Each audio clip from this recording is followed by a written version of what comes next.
Hello, and welcome to Everyday English with Alex and Sarah. I'm Alex. And I'm Sarah. In today's episode, we are going to teach you 20 very common English phrases.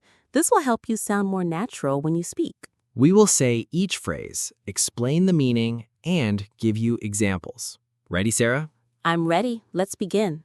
Our first phrase is at the end of the day. At the end of the day. At the end of the day. This phrase means in the end, or what is most important. Yes, it means the final result or the main point after you think about everything. You use it to give your final opinion. For example, after a long discussion, you can say this phrase to give the most important idea. You can also use it to talk about a simple truth. Even if a situation is complex, this is the one important fact. Here are 3 sentences. We can talk for hours, but at the end of the day, we need to make a decision. He works very hard, but at the end of the day, his family is more important to him. At the end of the day, you have to do what makes you happy. Next up is back to the drawing board. Back to the drawing board. Back to the drawing board. This means you have to start a plan again from the beginning. That's right. It means your first idea or plan failed, so you need a new one.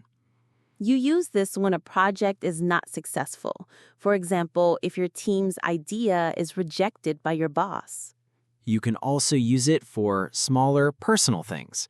If you bake a cake and it tastes bad, you have to go back to the drawing board with the recipe. Let's hear some examples. The client didn't like our design, so it's back to the drawing board. My first plan for the vacation was too expensive. Back to the drawing board. The experiment did not work. The scientists are going back to the drawing board. The next phrase is bite the bullet. Bite the bullet. Bite the bullet. It means to do something difficult that you don't want to do. Yes, it means you're brave and face a hard situation. You use this when you finally decide to do an unpleasant task but necessary. For example, studying for a big exam. You can also use it when you have to accept something difficult. For example, you have to bite the bullet and pay for an expensive car repair. Here are 3 sentences. I don't want to, but I will bite the bullet and apologize to him. She had to bite the bullet and work extra hours to finish the project. We need to bite the bullet and tell our parents the bad news. Phrase number 4 is burn the midnight oil. Burn the midnight oil. Burn the midnight oil. This means to work or study late into the night.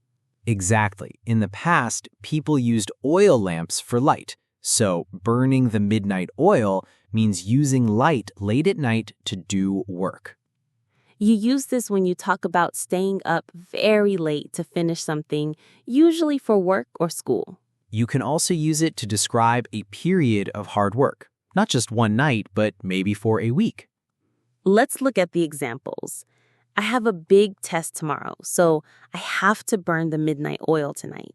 The team was burning the midnight oil to finish the report. He looks tired because he's been burning the midnight oil all week.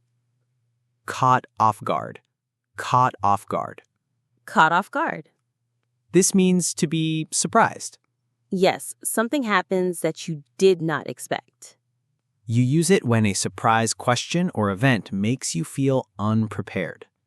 It can also be used for good surprises, not just bad ones. A surprise party can catch you off guard. Examples.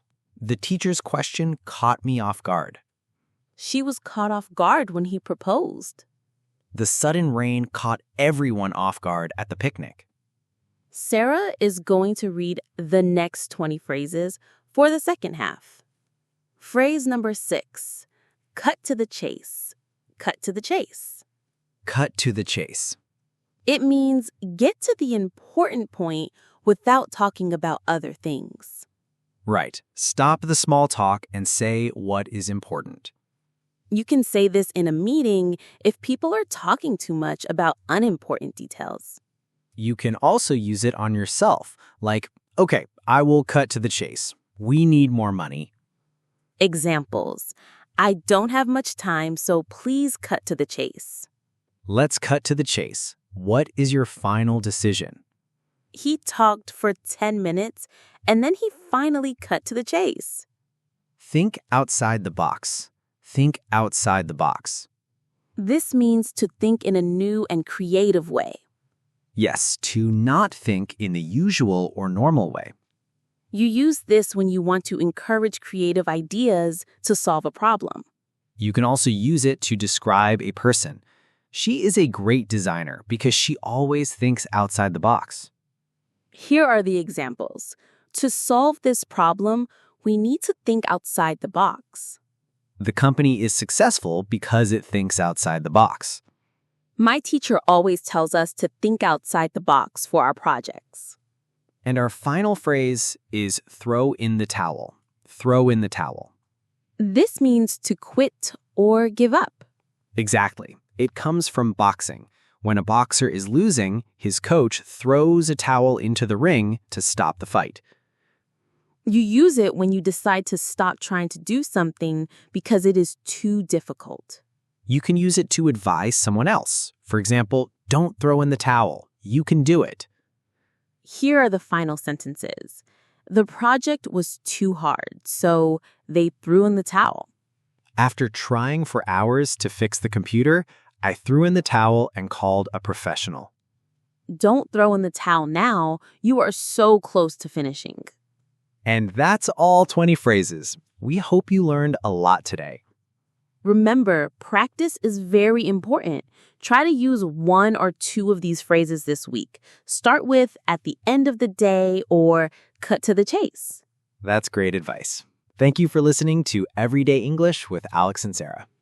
Join us next time for more English tips. Bye for now. Goodbye.